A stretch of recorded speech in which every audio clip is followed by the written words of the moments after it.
안녕하세요. 결혼한 지 한 달도 안 돼 초고속으로 이혼한 30대 여자입니다. 사실 아직 이혼이라고 할 수 없는 게 제가 지금 남편에게 혼인 취소 소송을 걸어둔 상태이기 때문이죠. 이 소송만 제가 원하는 대로 잘 끝난다면 저는 남편과 결혼한 적도 없는 아무 사이도 아닌 사이가 되는 겁니다. 사실 그냥 이혼으로 끝냈어도 될 일이었지만 제가 남편에게 혼인 취소 소송을 건 데에는 아주 끔찍하고 무서운 이유가 있어서입니다. 그런 인간과는 그 어떤 관계도 아니고 싶을 정도로 남편의 실체에 두려움을 느낀 제가 남편에게 혼인 취소 소송을 걸게 됐는데, 오늘은 여러분들에게 신혼 첫날 밤 제가 겪은 그날의 일들에 대해 이야기해 보려고 합니다. 저희 아버지는 목사님이십니다. 자식으로서 바라본 저의 아버지는 정직하셨고 양심적이셨으며 또 성실하셨습니다. 보이는 것에 욕심을 가지지 않았고 보이지 않는 것을 더 중요시 여기던 그런 분이셨죠. 그래서 아버지는 아주 큰 대형 교회의 담임 목사가 될 기회도 여러 번 거절하셨고 평생을 어느 마을의 작은 교회에 머무시며 소수의 신자들과 함께 하신 분이셨습니다. 그러다 보니 아버지가 좋은 목사라는 것이 다른 지역에까지 입소문이 나게 됐고, 그 입소문을 듣고 멀리서 저희 아버지의 설교를 들으시러 교회를 찾으시는 분들이 많았습니다. 사실 아버지의 교회를 찾는 대부분의 신자들이 중년 연령층의 분들이셨는데 아주 오랜만에 드물게 30대 청년 한 명이 저희 아버지 교회를 찾았습니다. 바로 지금 저와 혼인 취소 소송 중에 있는 제 남편이었죠. 하람아, 오늘 낮에 어떤 젊은 청년이 교회를 한번 다녀보고 싶다고 나를 찾아왔더구나. 이 점심 먹고 교회 마당 쓸면서 청소하고 있는데 비싼 외제차를 모는 남자 한 명이 차에서 내리더라고. 우리 교회에서 주차하려나 싶어서 여기에 주차하면 안 된다고 말하려고 다가갔더니 나보고 목사님 뵈러 왔다고 목사님 좀 만나게 해달라고 하면 안 되냐 그러더라고. 젊은 사람이 왔다고요? 50대 이상이신 분들이 찾아오시는 건 봐도 젊은 남자가 여기까지 찾아오는 건 처음이네요? 아이, 그래서 나도 처음엔 나한테 뭐라도 팔러 온 사람인가 싶어서 경계했는데 자기가 우리 교회에 대해서 소문 들었다면서 그러면서 자기도 신앙생활 해보고 싶다고 나한테 도와달라고 하더라고. 보통 젊은 분들은 친구가 다니는 교회나 집에서 가깝고 큰 교회로 가는데 직접 수소문해서 온 거면 신앙생활이 엄청 간절하신 분이셨나 봐요. 내 눈에도 그렇게 보이더구나.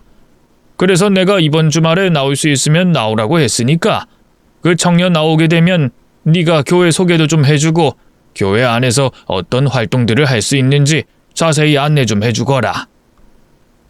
30대밖에 안 된 젊은 남자가 수소문을 해서 저희 아버지 교회를 찾아왔다기에 저는 크게 호기심을 가지게 됐습니다.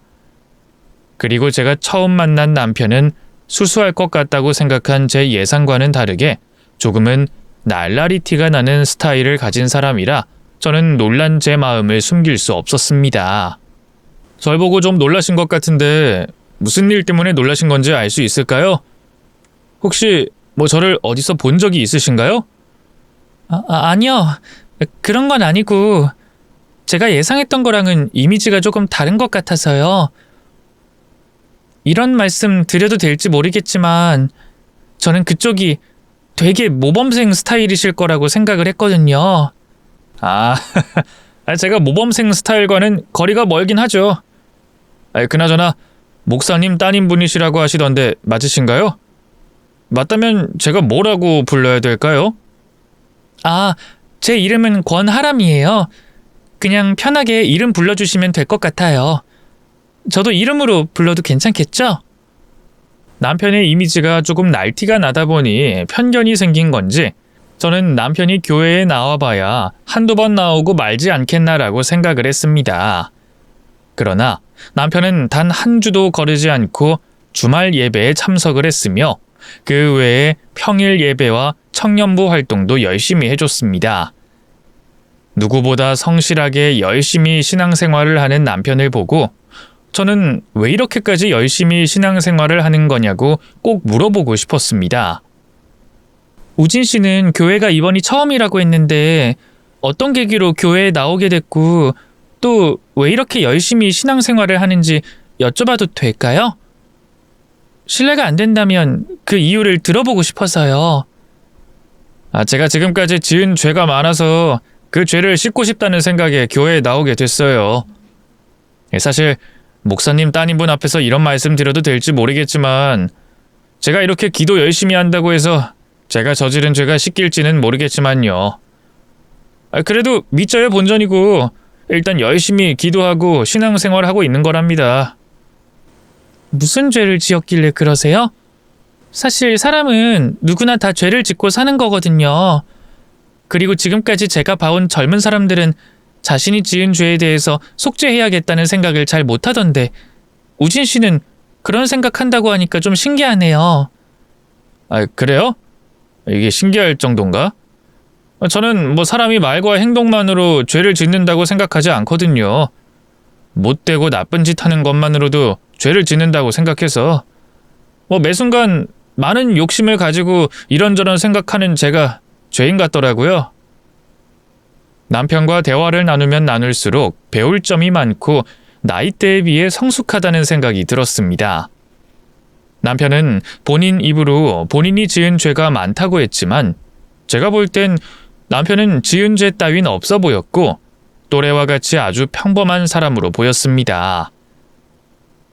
목사님, 제가 이번에 크리스마스 기념으로 교회에 성금을 크게 하고 싶은데 그러려면 어떻게 해야 되나요? 그냥 목사님께 직접적으로 전달해 드리면 될까요? 무슨 성금을 크게 하신다는 거예요? 우진 씨는 이미 충분히 11조로도 많은 성금을 내고 계십니다.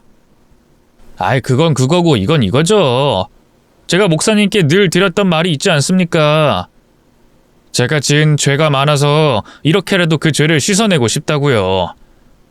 성금도 제 죄를 씻는 데 도움된다면 꼭 하고 싶습니다. 그리고 제가 드리는 돈으로 목사님이 어떻게 사용하든 상관없습니다. 그러니 제 성금 받아주시면 안 될까요? 남편이 저희 아버지의 교회에 다닌 지 4개월 정도가 됐을 때 갑자기 큰 금액의 성금을 하고 싶다고 말했습니다.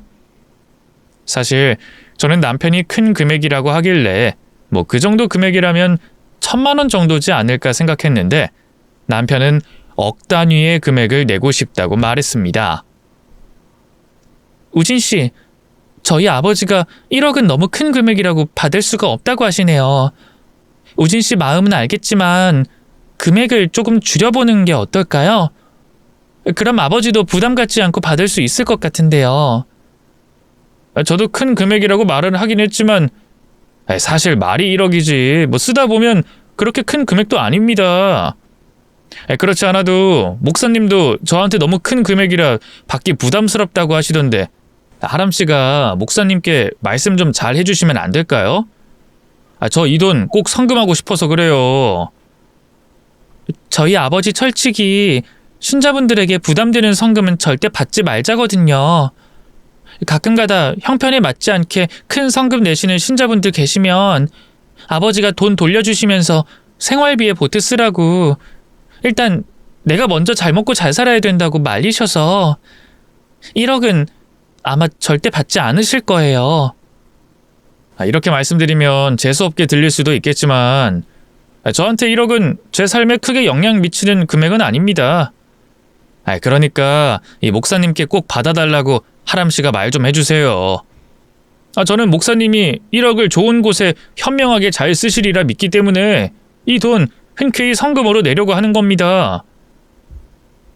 남편은 말려보려고 했지만 어떻게든 1억이나 하는 성금을 내겠다는 남편의 의지를 꺾지 못한 저희 아버지는 남편에게서 1억이라는 큰 금액의 성금을 받게 되고 말았습니다.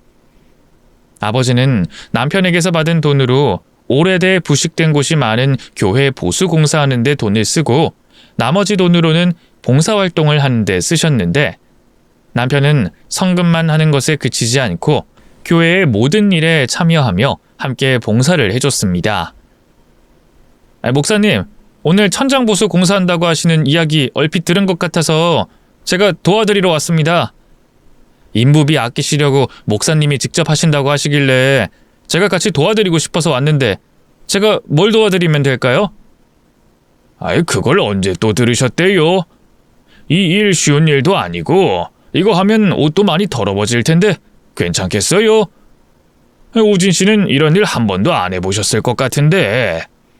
한 번도 안 해봤어도 목사님이 잘 알려주시기만 하시면 눈치껏 저도 잘할 수 있습니다. 그리고 저 아직 젊어서요. 쓸 힘 남아 도니까 뭐든 시켜만 주세요. 힘쓰는 일은 제가 다 하겠습니다. 남편은 남들은 하고 싶어 하지 않는 굳은 일도 마다하지 않았고 또 굳이 시키지 않은 일에도 본인이 먼저 나서 선행을 해주기도 했습니다. 하람씨, 이번에 노숙자분들 무료급식 봉사활동 하러 간다면서요? 거기에 저도 같이 가도 돼요? 그날 평일인데 가실 수 있으세요? 저희야 일손이 더 생기면 좋긴 하지만 우진 씨 스케줄이 맞을지 모르겠네요. 저는 언제든 상관없으니까 데리고만 가주세요. 그리고 앞으로 교회 봉사활동 하는 일 있으면 저 무조건 불러주시고요. 매번 저한테 연락 안 주셔서 저 서운하단 말이에요. 지난번 교회 보수공사 때도 그렇고 매번 봉사활동에 참여해 주시니까 우진 씨도 힘드실까봐 일부러 연락 안 드린 거거든요. 그리고 우진 씨도 생활이라는 게 있으니까 방해하고 싶지 않아서요. 힘들긴요. 그리고 방해라뇨. 저 정말 하나도 안 힘들고 봉사활동 할 때마다 기분 좋아서 오히려 힘이 난다고요. 그러니까 이번 봉사활동도 그렇고 다음번에도 저 꼭 데리고 가주세요. 남편만큼 열심히 신앙생활을 하고 봉사활동에도 매번 참석하는 신자는 그리 많지 않았습니다. 저는 그런 남편을 보며 남돕기를 제 일처럼 생각하고 사람들에게 선한 영향을 전파해주는 이 사람이 도대체 무슨 죄를 지었다고 그런 말들을 한 건가 싶은 생각이 들 정도였죠. 그리고 그러다 보니 점점 남편에 대해 궁금해지기 시작했습니다. 우진 씨는 하는 일이 뭐예요? 주말에도 그렇고 평일에도 그렇고 교회 행사에 단 한 번도 빠지지 않고 참석하시던데 혹시 사업을 운영하고 계시는 건가요? 저요? 좀 부끄럽긴 하지만 지금 저 백수 상태입니다. 2년 전까지는 해외에서 대학원 다니면서 공부했었는데요. 학위 따고 한국 와서는 다른 일 구하지 않고 아직까지 쉬고 있는 상태랍니다. 그러시구나. 근데 왜 일자리는 안 구하시는 거예요? 유학까지 다녀오시고 학위까지 따실 정도면 무슨 일이든 할 수 있지 않나요? 해외에 나가서 대학원 다니고 학위 딸 정도로 공부 열심히 하긴 했지만 솔직히 제가 했던 공부가 제일 좋아하는 일인지도 모르겠고 일하게 되면 제가 좋아하는 걸 찾아서 하고 싶은데 그게 아직까지 뭔지 모르겠어서 일자리 구하지 않고 있는 거예요. 그리고 일자리가 없다고 해도 못 먹고 살 정도는 아니라 천천히 찾아볼 생각이에요.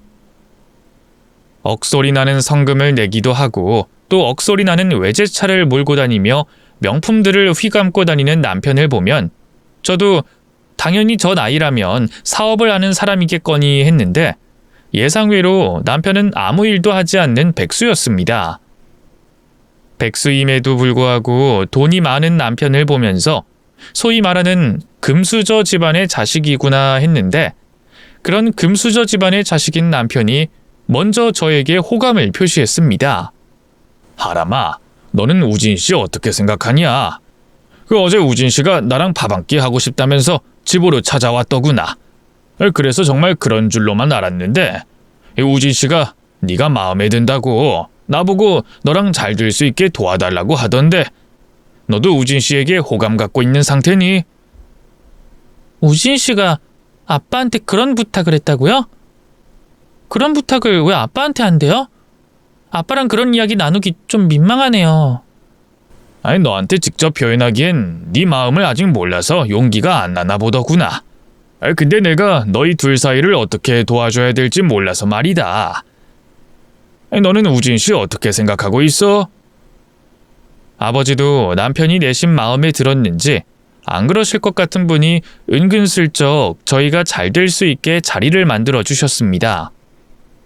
사실 남편은 제가 늘 원하던 배우자 상이었기에 저도 조심스레 남편에게 마음을 열었고, 그렇게 저희는 저희 부모님의 도움을 받아 연애를 시작할 수 있게 됐습니다.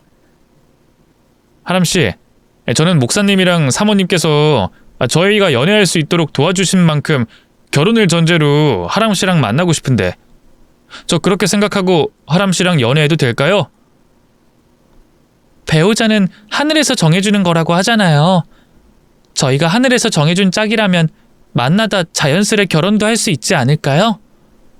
저는 늘 그런 생각으로 연애하는 편이라 우진 씨랑도 충분히 그럴 가능성이 있다고 생각해요. 하람 씨는 직설적이게 말을 하는 것 같으면서도 늘 애매하게 말하는 게 매력적이에요. 무슨 말인지 알겠어요. 그러니까 하람 씨도 저랑 결혼 전제로 연애하겠다 이 말이죠? 네, 맞아요. 그러니까 우리 만나는 동안 서로에게 최선을 다해보도록 해요. 그리고 재밌게 만나보자고요. 남편과 제가 연애를 한다고 해서 저희의 일상이 크게 달라진 건 없었습니다. 남편과 저는 연애 전처럼 봉사활동을 함께 다녔으며 나쁜 유혹에 넘어가지 않고 건강한 생활을 유지할 수 있도록 늘 경계하고 서로를 도와주는 연애를 했었습니다. 하람이랑 우진이 연애하는 모습 보기 좋다고 신자들 사이에서 칭찬이 자자하더라. 그러면서 너희들 얼른 결혼시키라고 어찌나 성화들인지. 너희들 결혼 생각은 있긴 한 거냐? 아빠, 저희는 결혼 전제로 연애 시작한 거라 결혼 생각은 항상 있었어요. 근데 제가 생각할 땐 저희 둘 아직 결혼할 때는 아닌 것 같아요. 아이, 결혼할 때라는 게 어디 있어.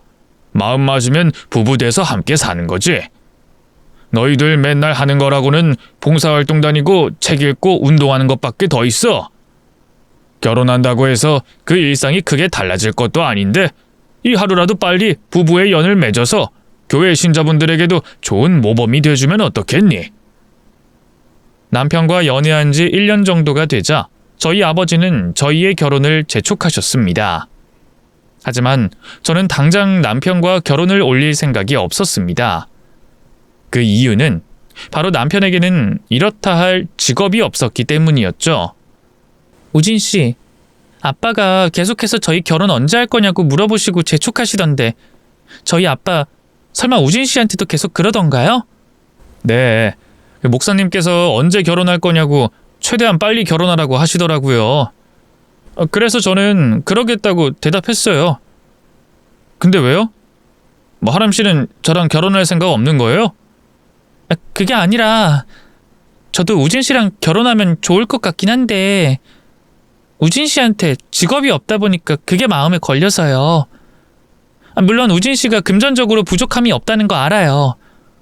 그렇지만 저는 결혼하면 직업은 있어야 된다고 생각을 하거든요. 결혼을 위해서 직업을 구했으면 좋겠다는 저의 말에 남편은 난감한 듯한 표정을 지었고 그날 처음으로 그동안 저에게 말하지 않았던 자신의 이야기를 털어놨습니다. 하람 씨, 제가 그동안 하람 씨랑 목사님한테 하지 못한 이야기가 있어요. 그게 뭐냐면 사실 저한텐 가족이라는 게 없어요. 부모님도 형제도 그 어떤 것도 없고 이 세상엔 오로지 저 혼자예요. 가족이 없다고요? 저랑 대화 나눌 때 종종 가족 이야기 나오면 우진 씨 가족에 대해 말해주지 않았었나요?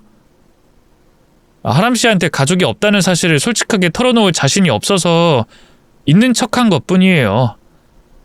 근데 하람 씨, 갑자기 이런 말 해도 될지 모르겠지만 하람 씨가 걱정하고 있는 것 같아서 하는 말인데 저 부모님한테 상속받은 재산이 꽤 많아요. 하람 씨도 대충 눈치챘겠지만 평생 일하지 않고 살아도 될 정도로 많은 재산 물려받았어요.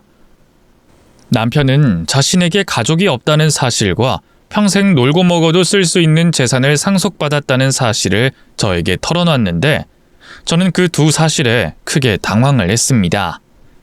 그런데 더 당황스러웠던 건 대화 중 남편이 갑자기 눈물을 보였다는 것이었습니다. 사람 인생이 참 공평하고 아이러니한 게 뭔 줄 알아요? 남들이 부러워할 만큼 많은 돈을 가졌지만 저에겐 가족이 없다는 거예요. 저를 사랑해줘.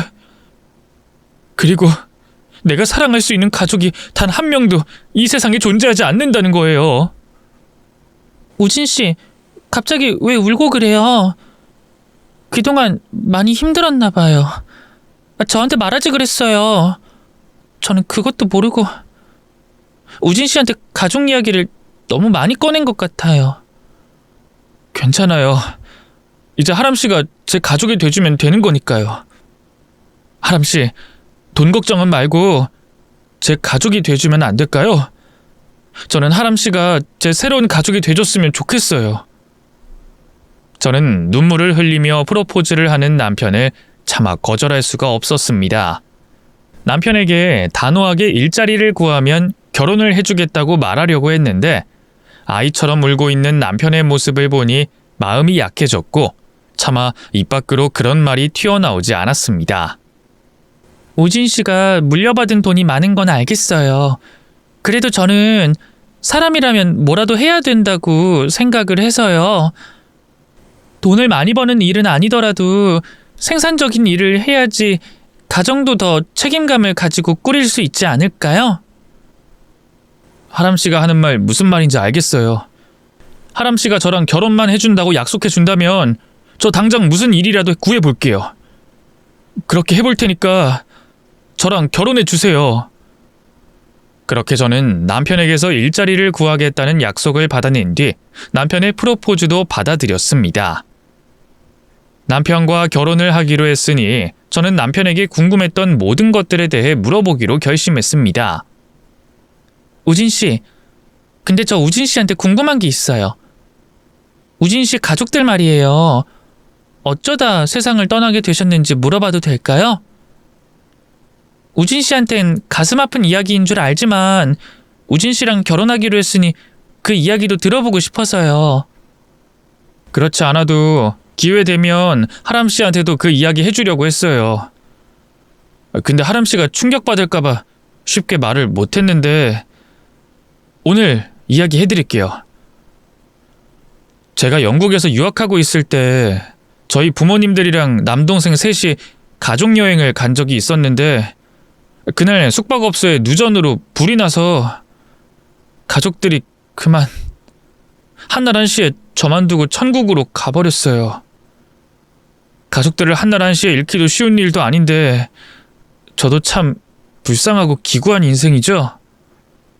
늘 밝은 얼굴로 사람들에게 싹싹하게 잘하는 성격을 가진 남편에게 이렇게까지 괴로운 과거가 있다는 사실에 깜짝 놀랐습니다. 큰 아픔을 가진 사람치고는 너무나 밝게 지내주는 남편에게 고마울 정도였죠. 그런 아픔이 있었군요. 우진 씨가 저한테 프로포즈한 날 왜 그렇게 울었는지 이제 이해가 돼요. 우진 씨, 저 우진 씨 말대로 우진 씨에게 가족이 돼줄게요. 그리고 그 아픔 같이 나눌 수 있는 든든한 아내가 돼드릴게요. 제 아픔까지 하람 씨가 나눠 가질 필요 없어요. 그냥 제 곁에 항상 지켜주는 제 가족이 돼주세요. 그리고 눈물 흘릴 날보다 웃을 일이 더 많은 가정을 같이 꾸려 나가봐요.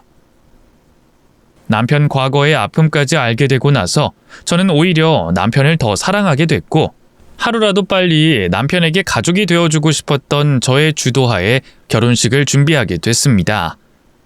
그런데 생애 첫 결혼식인 만큼 남들이 하는 것만큼 결혼식을 하고 싶은 저와 달리 남편은 아주 작고 소박하게 결혼식을 올리고 싶다고 말했습니다.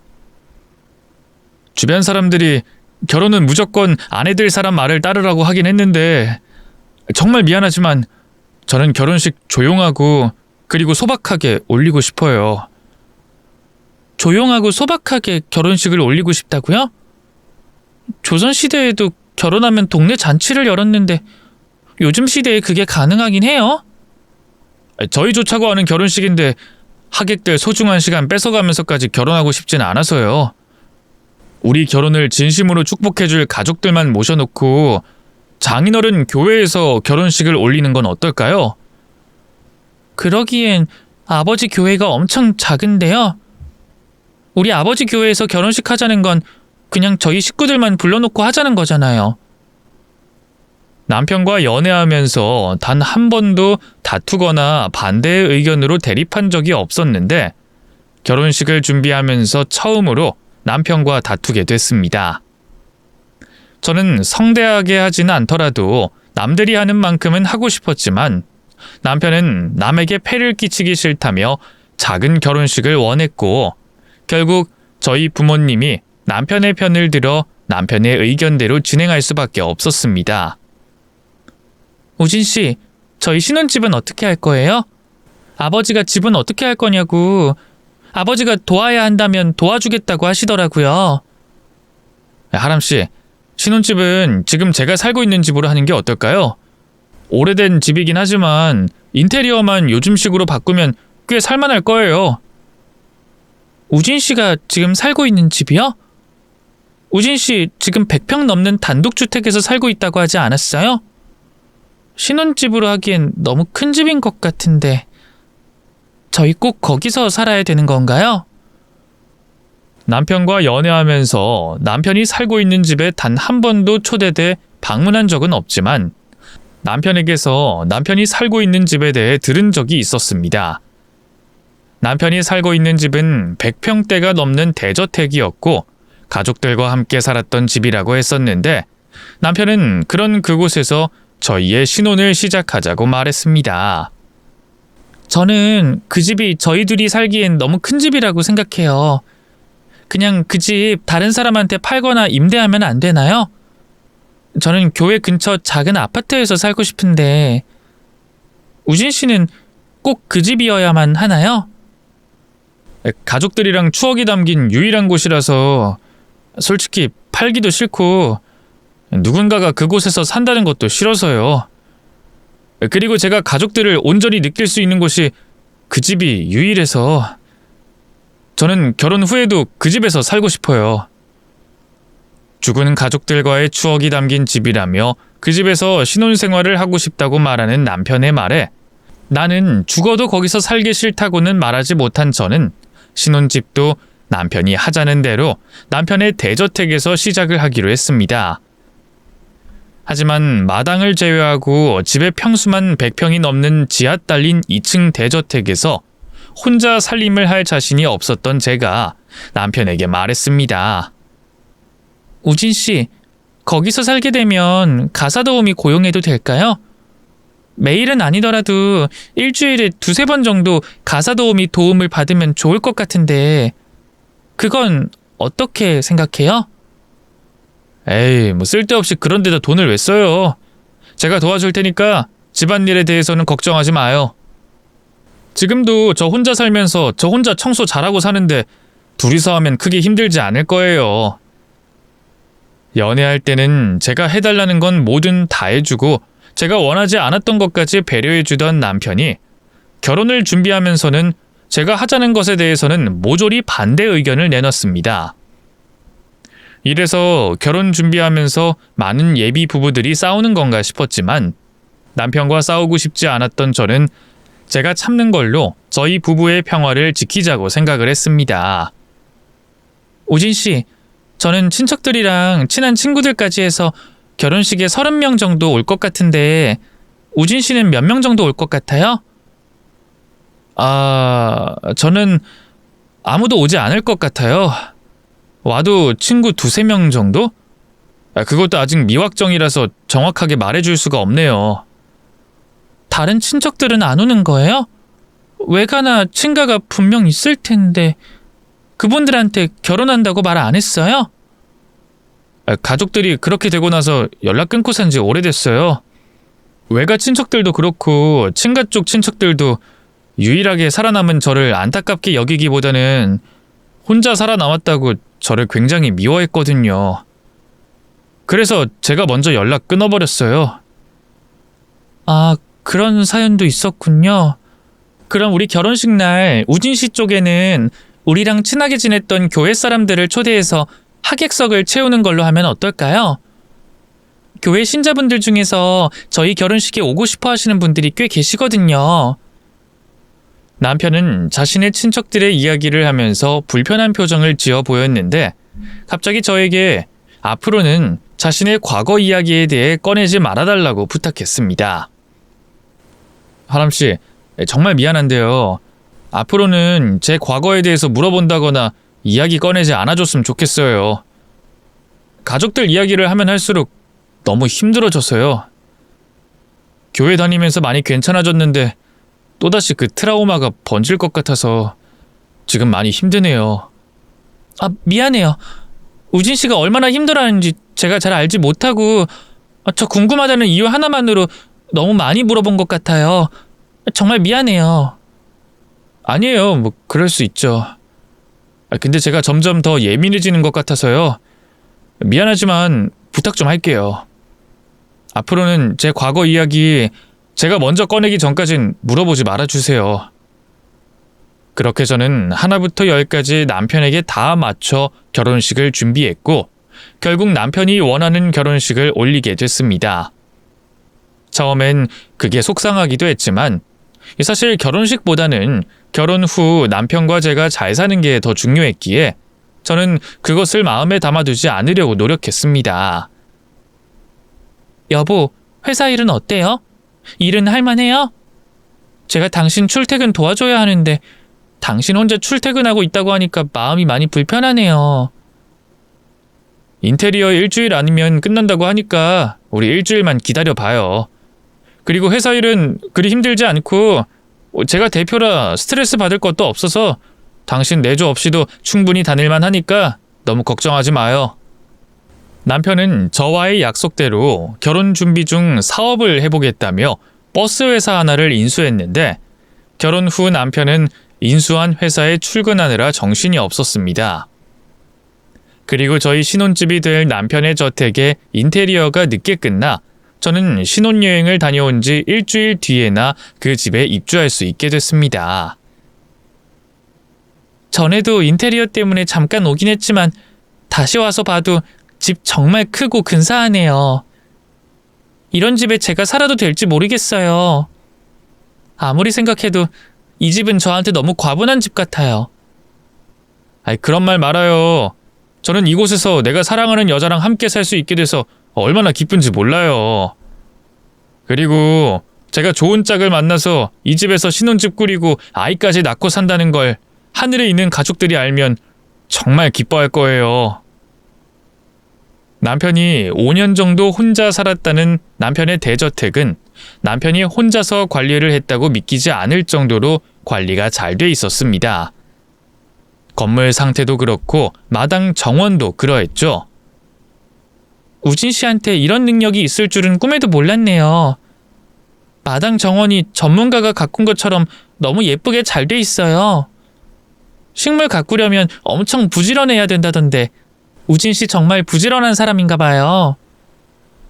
서당께 3년이면 풍어를 읊는다고 엄마가 정원 가꾸시는 걸 참 좋아하셨거든요. 어릴 때부터 보고 자라서 어깨너머로 엄마 정원 가꾸는 거 보고 따라해봤더니 얼추 엄마 흉내 낼 수 있게 되더라고요. 근데 이제는 제가 회사 나가봐야 돼서 정원 제대로 관리할 수 있을지 모르겠어요. 우진 씨가 바빠서 못하는 거면 저라도 열심히 해볼게요. 이 정원 너무 아름다워서 여기 있는 꽃들을 시들게 하고 싶지가 않네요. 남편이 혼자 살고 있는 대저택에 들어오기 조금 두려웠던 이유 중 하나가 저택의 분위기가 너무 삭막할 것 같아서였습니다. 아무래도 가족들이 같은 날 세상을 떠나고 홀로 남은 남편 혼자 사는 집이라 분위기가 따뜻하기보다는 차가울 것 같았는데 남편의 대저택은 아직도 가족들이 머물고 있는 것처럼 온기가 가득했었습니다. 그런데 기분 좋게 신혼집에 입주한 그날 밤, 저는 아주 이상한 장면을 목격하고 말았습니다. 잠자리가 바뀌어서 그런지 잠에 쉽게 들지 못하고 선잠에 들어 있었는데 자정이 조금 넘은 시간 남편이 제가 잠에 들었는지 확인을 하는 느낌을 받게 됐습니다. 이 사람이 왜 이러나 싶어 일부러 깊은 잠에 든 척하고 있었는데 남편이 저를 두고 거실로 나가더니 현관문을 열고 밖으로 나가는 소리를 듣게 됐습니다. 새벽 1시가 다 돼가는 이 시간에 도대체 어딜 가는 거지? 우진 씨, 설마 나 몰래 바람 피우고 있는 거 아니야? 남편이 늦은 새벽 제가 잠든 것을 확인하고 마당으로 나가길래 저는 교회에 다니면서부터 금연을 시작한 남편이 저 몰래 담배를 피우고 있는 게 아닌가라는 의심을 하게 됐습니다. 그래서 저는 남편이 정말 저 몰래 담배를 피우는 건가 싶어 확인하려고 거실로 나가 커튼 너머로 마당을 들여다봤는데 남편은 마당을 지나 저에게 절대로 접근하지 말라고 했던 저택의 지하실 쪽으로 걸어가고 있었습니다. 지하실 쪽으로 내려간 남편은 5분 넘게 그곳에 있다가 다시 급하게 마당으로 올라왔는데 저는 남편 몰래 지켜보고 있다는 걸 들키고 싶지 않아 다시 안방으로 돌아와 잠에 든 척 해야 했습니다. 그런데 남편은 안방으로 돌아오지 않고 주방으로 가 무언가를 한참 만지더니 쟁반을 들고 다시 현관 밖으로 나섰습니다. 남편이 나간 소리를 들은 저는 조심스레 안방 커튼 너머로 마당을 들여다봤는데 남편은 음식이 담긴 쟁반을 들고 마당을 지나 지하실로 내려갔습니다. 그 모습을 보고 왠지 모르게 두려움이 느껴졌던 저는 다시 침대에 누워 잠든 척하며 남편이 오길 기다렸습니다. 여보, 어제 새벽에 잠 잘 못 잤어요? 자다가 잠깐 깨서 보니까 당신이 침대에 없더라고요. 아, 당신 잠깐 깼었어요? 어제 당신이 이 집에 들어왔다는 사실이 설레서 그런지 잠이 잘 안 오더라고요. 제가 잠에 설치면 당신도 깰까봐 잠시 거실로 나와서 책 읽고 있었어요. 난 또 당신이 안 보이길래 저 몰래 담배라도 피우러 간 건 줄 알고 의심했다니까요. 혹시라도 담배 때문에 그런 거면 나한테 들키기 전에 얼른 담배 끊어요. 아니, 담배라뇨. 평생 담배 같은 건 손도 안 대기로 당신이랑 약속했잖아요. 나 늦어서 얼른 가봐야 할 것 같아요. 이따가 점심때쯤 다시 연락할게요. 다음날 아침 저는 아무것도 모르는 척 애써 태연하게 남편을 대했고 남편이 출근하기만을 손꼽아 기다렸습니다. 저는 남편이 차를 타고 동네를 벗어나는 순간까지 웃는 얼굴을 유지하며 남편을 배웅했고 남편이 출근한 지 1시간이 지났을 때 그날 밤 새벽 남편이 드나들었던 지하실로 내려가 봤습니다. 지하실 문은 커다란 자물쇠로 잠겨져 있었는데 귀를 가져다 대도 그곳에서는 아무 소리도 들리지 않았습니다. 남편이 이곳에 나 몰래 다른 여자를 숨겨뒀을 리는 없고 또 나 몰래 무서운 동물을 사육하고 있을 리는 없다는 생각이 들어 돌아서려는 순간 지하실 문 앞에서 여자 목소리가 들려왔습니다. 지금 밖에 누구 있어요? 밖에 누가 있다면 대답 좀 해줘요. 그리고 제발 저 좀 살려주세요. 지하실 문 안에서 살려달라는 중년의 여자 목소리를 듣자마자 저는 다리에 힘이 풀려 그 자리에 주저앉고 말았습니다. 누구 있는 거 맞죠? 제 목소리 듣고 있다면 제발 이 문 좀 열어주세요. 극심한 공포감을 느꼈던 제 입에서는 그 어떤 말이 나오지 않았고 그 순간 제가 할 수 있는 일은 경찰에 신고하는 일밖에 없었습니다. 그리고 10분 후 경찰이 집으로 도착했고 저는 경찰관들을 지하실로 안내했습니다. 이 안에서 살려달라는 여자 목소리가 들려서요. 자물쇠가 단단히 잠겨있기도 하고 너무 무서워서 열 수가 없더라고요. 경찰관님들이 이 문 좀 열어주시면 안 될까요? 경찰관들도 지하실 문에 걸린 자물쇠를 쉽게 열 수가 없어 소방관들이 출동하고 나서야 지하실 문이 열렸는데 지하실 문 앞에는 머리부터 발끝까지 화상으로 뒤덮인 가시처럼 앙상마른 중년의 여성이 쭈그려 앉아 있었습니다. 얼마 만에 빛을 보는 건지 중년의 여성은 햇빛을 보자마자 두 눈을 가렸고 얼굴을 가린 채로 흐느끼기 시작했습니다. 아주머니, 왜 여기 계시는 겁니까? 도대체 어쩌다 여기에 갇히게 되신 거예요? 설마 누가 아주머니를 이곳에 가두기라도 한 겁니까? 제 아들이 저를 이곳에다 가뒀어요. 아들이 곧 결혼해서 이 집에서 살아야 된다고, 저 같은 건 세상에 존재해선 안 된다면서 저를 이곳에 가둬뒀어요. 우리 아들이 저지른 짓이에요. 남편의 집 지하실에 갇혀있던 중년의 여성은 다름 아닌 남편의 엄마이자 저의 시모였고, 저는 머리부터 발끝까지 화상 상처로 뒤덮인 시모를 보고 깨달았습니다. 남편의 가족이 화재로 인해 목숨을 잃었던 그날 생존한 가족이 있었다는 것을요. 그쪽이 이번에 우진이랑 결혼한 아가씨죠?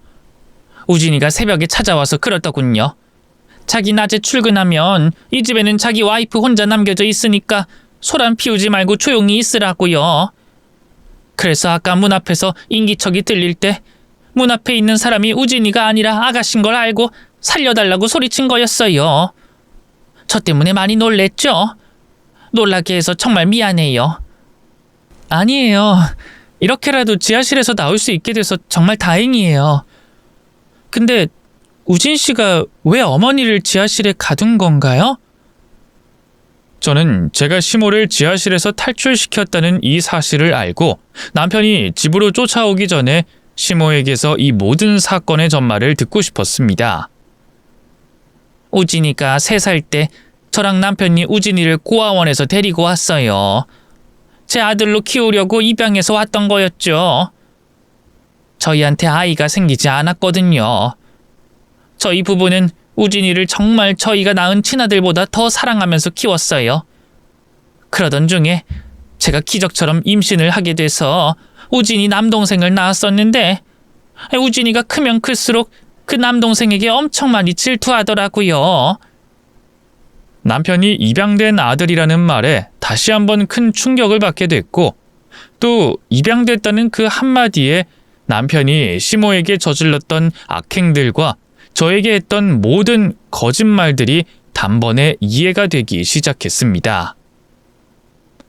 우진이는 자신이 장남이지만 입양된 장남이라 아버지 재산을 받지 못할 거라고 생각을 했었어요.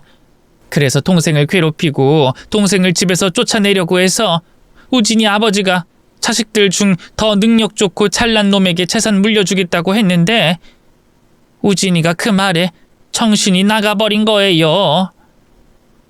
도대체 왜요?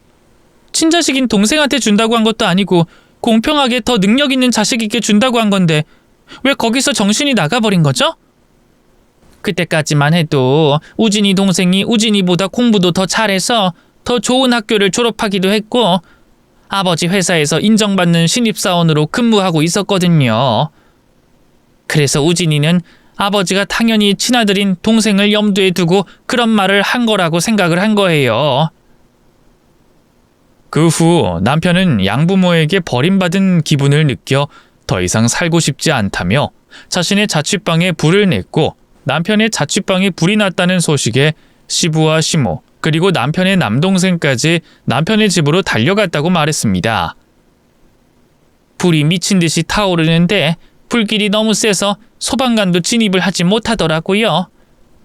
그때 애들 아빠가 우진이 살리겠다고 불길에 뛰어들었고 우진이 동생은 그런 자기 아빠 말리겠다고 따라 들어갔는데 둘 다 나오질 않더라고요. 이러다 내 새끼들 다 죽겠다 싶어서 저도 소방관들이 방심한 틈을 타서 따라 들어갔는데 결국 저만 살아 돌아오고 말았어요. 우진 씨는요? 설마 우진 씨가 일부러 불을 내고 가족들을 유인한 건가요? 아니요. 우진이 자기도 죽으려고 했는데 불이 나니까 죽기 무서웠는지 건물 옥상으로 피신을 했더라고요. 그래서 우진이는 털끝 하나 다치지 않았고 살아남았고 우진이 아버지랑 우진이 동생만 세상을 떠나게 된 거죠. 그리고 저는 불길이 너무 세서 건물 입구에서 더 들어가지 못해 살아남게 된 거고요. 시모는 이야기를 끝마치자마자 몸을 가누지 못할 정도로 오열했고, 옆에 있던 경찰관들은 남편을 체포했다고 말해줬습니다. 그 이후 경찰서에서 만난 남편은 저에게 발악하며 말했습니다. 하림씨, 그 여자 말 다 거짓말이에요. 그 여자는 저를 입양하고 저를 학대했었어요. 그래서 그 여자가 밉고 너무 싫어서 하람씨한테 가족들 다 죽은 거라고 말했던 거였어요. 근데 어머니를 왜 지하실에 가두셨어요? 왜 저한테 거짓말을 하고 어머니를 지하실에 가두면서까지 저를 그곳으로 끌어들인 거예요? 설마 저한테 들키지 않을 거라고 생각했어요? 알고 보니 남편의 대저택은 시모의 명의로 돼 있어 남편이 그 집을 팔고 싶어도 팔 수가 없었던 것이었습니다. 그리고 시모를 다른 외부 시설에 맡기기엔 자신에게 너무 위험하다고 판단을 해서 시모를 저택 지하에 가둬 평생 직접 감시할 생각이었던 것이었습니다. 당신같이 끔찍한 사람이랑은 더 이상 살 수 없어요. 우리 결혼 없던 걸로 해요. 그리고 다시는 저 찾아오지 마세요. 하람씨, 제가 잘못했어요. 하람씨 속인 건 정말 잘못했는데 저 정말 불쌍한 놈이에요. 하람씨도 알잖아요. 그러니까 제발 저 한 번만 용서해주면 안 될까요? 우리 가족이잖아요, 하람씨. 세상에 홀로 남겨진 당신의 가족이 돼준 사람을 당신 손으로 지하실에 가둬놓고서도 그런 말이 나와요? 아버지랑 동생은 불의의 사고로 돌아가셨다고 하더라도 겨우 살아남으신 어머니한테는 그러면 안 됐었죠. 어머님을 가둔 그 집에서 저와 아이 낳고 행복하게 살 생각했다니 당신은 정말 끔찍한 사람이에요. 이 끔찍한 모든 사실을 알게 된 저는 바로 남편에게 혼인 취소 소송을 걸게 됐습니다. 그리고 남편이 구치소로 소송이 됐을 때 시모가 저를 찾아왔습니다. 저는 그 집 정리하고 우진이가 다시는 저를 찾지 못할 곳으로 이사 갈 예정이에요. 그리고 제가 떠나기 전에 아가씨한테 고맙다는 말 꼭 하고 싶어서 찾아왔어요. 제 목숨 살려줘서 정말 고마워요, 아가씨. 그리고 미안해요. 아니에요. 어머님이 저한테 미안하실 건 없으세요. 그리고 그날 제가 바로 어머님을 발견할 수 있어서 다행이에요. 우진이가 처음부터 그러진 않았어요. 지 아버지랑 동생 그렇게 죽고 죄책감을 힘들어하면서도 저에게 정말 잘했거든요. 근데 얘가 갑자기 돈 앞에서 돌변하더라고요. 저를 협박하고 겁을 주면서 남편이 상속해준 재산을 겁탈해 가기까지 했어요. 이 돈이란 게 참 무서운 놈이에요. 착한 우리 아들을 저렇게 만들었으니 말이에요. 마음이 편하지는 않으시겠지만 우진 씨가 찾지 못할 안전한 곳으로 가셔서 남은 여생 편안하게 보내셨으면 해요. 그리고 키운 정 때문에 마음 약해지셔도 우진 씨 꼭 죗값 받을 수 있게 해주세요. 남편이 벌을 받게 되더라도 언젠가는 교도소에서 출소할 날이 올 테고 그날이 무서워졌던 시모는 남편이 찾지 못할 곳으로 도망을 가버렸습니다. 그리고 시모는 저에게 남편의 파양 절차를 밟을 생각이라고 말씀해 주셨죠. 저도 남편에게 혼인 취소 소송을 걸고 시모도 남편에게 파양 절차를 밟게 되면 남편은 자신이 그토록 가지고 싶어 했던 가족이라는 존재를 모두 잃게 되는 것입니다. 하지만 저는 그런 남편이 전혀 안타깝거나 불쌍하지 않고 자신의 가족들에게 그런 몹쓸 짓을 하고 그 죄를 용서받기 위해 저희 교회에 찾아왔다는 것이 괘씸하기만 합니다. 아무리 기도를 하고 신앙생활을 열심히 한다고 해도 저는 씻을 수 없는 죄도 반드시 존재한다고 생각합니다. 저는 남편이 간사하고 아주 쉬운 방법으로 자신의 죄를 용서받길 바라지 않습니다. 그리고 저는 남편도 자신의 어머니가 겪은 것과 같이 아주 괴롭게 죗값을 받았으면 좋겠습니다. 마지막으로 앞으로 제 인생에 그런 추잡한 인간이 끼어들지 않길 간절히 바라봅니다.